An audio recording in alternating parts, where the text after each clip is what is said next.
Hi ladies and gents, Pond here with another video for Rise of Empires, Ice and Fire. Thank you so much for your previous likes, comments and subscriptions to the channel. If you haven't subscribed already, why not click on that button and ring the bell so you can get notifications of whenever I'm dropping content on the channel. And now onto the topic of this video, which is the Dragon Relic event. So we are into day 4 of the event, and if you watched my day 1 video, you would have seen that we were just setting up and placing our first watchtower in that video. Since then, if we zoom out, you can see we've actually placed multiple watchtowers on the map. So watchtowers on the maps are these little icons here. So different alliances have different colored icons, and you can have up to 36 watchtowers per alliance. So you can see various alliances on our map have been placing their watchtowers to try and spread out their territory, which will allow them to increase the amount of resources that they're generating, and also bridge the gaps between the structures, because from reset tonight we'll be able to attack and basically occupy those structures, which is again going to give us more buffs and rewards. So some have already actually set up their AC2s, their Alliance Command 2 buildings, in the middle row, middle zone of the map as well. So currently, as I say, we have unlocked I think 8 towers. You can check by going to your menu, Alliance, and then the building option. You can see on the first page you've got your headquarters, your Alliance Command. So what we're currently doing right now is you have one Alliance Command per zone on the map, and we are just saving the stone now to unlock our second command for the middle zone. On the sentry towers, you unlock them in groups of 6, and this is related to your Alliance technology score, technology value. So the higher your technology value, the more groups of 6 towers you can unlock, and then the more territory you can obtain, the more rewards, the more buildings you can bridge to occupy, so and increase your scores in the event. So this is all going to be really important. Just a couple of things to note. So with group 1, the population requirement was 1, and the alliance power was 1 million. That is the same for groups 2 and 3, but you have to have the higher technology value. So you can see for group 2 it's 320, and for group 3 it's 560.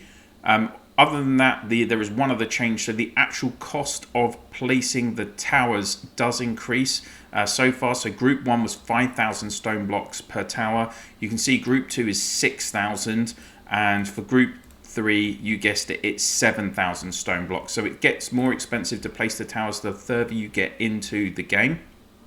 Obviously, the zones that your towers are occupying, so if we just come out onto the map and go here, so you can see any tower zones that we have occupied are outlined with these purple images, and any of these these alliance resource plots that are located in your zones, these are going to produce resources for the alliance. So as that builds up, you'll be able to check your totals in the Dragon Relic event here. If we go to resources page, you can see that so the Pharaohs, we're ranked 7th, and we're generating 500,000 food per hour, 100,000 lumber, 525,000 marble, 150,000 iron. The top alliance TNO, they've got 1.9, 1.2 million, 840,000, 515,000. So that shows how much the resources are generating for you. Territory as well, I think this is based on how many towers you've unlocked. So you can see we are ranked 7th, and we are a good 50% behind the top 3, unfortunately. And then again, you just have the ranking screen here, which currently we don't have any landmark buildings occupied. Once we have them occupied from tomorrow, then you'll get more information on this icon here. One thing to show you is if you click on the trophy, this will show you the rewards for each ranking alliance. So this event still has 52 days to go, so there's a long way to go, and the rewards will be sent based on the rankings. Once the event is over, all alliance buildings, alliance resource stations and landmarks will be cleared. So if you finish this event first, every player in your alliance who have met the minimum requirements will get 20 super recruitment tickets, 15,000 gems, 90 times 15,000 gold, and a 50 million resource bundle, which for this early in the game is a really nice, that's a pretty good reward, to be honest with you. Second place gets 10 super tickets, and as you can see, 10,000 gems, 70 times 15,000 gold, still another 50 million resource bundle, and third gets 5 super tickets, 9,000 gems, 50 times 15,000 gold, and still again the 50 million resource bundle. So I really would advise those of you that are starting in brand new states, you want to try and push your alliance as much as possible to try and hit this top 3 to get these rewards, because that's going to be, you know, if you think about it, if you have 100 active players in your alliance and all of you are picking up 20 super tickets, that's 2,000 super tickets into your alliance. That's a lot of recruitment. That's potentially a lot of orange heroes that you guys are going to be picking up, or you could be all saving those tickets to use later in the game, maybe in the season 2 recruitment, where you can try for the really good heroes like the Immortal and Beast Queen.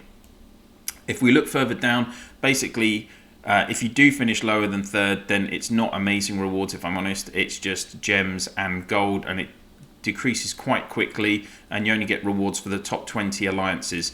In my mind, it's kind of nice that it is just the top 20. I think, you know, when you first start out in a state, there are way too many alliances.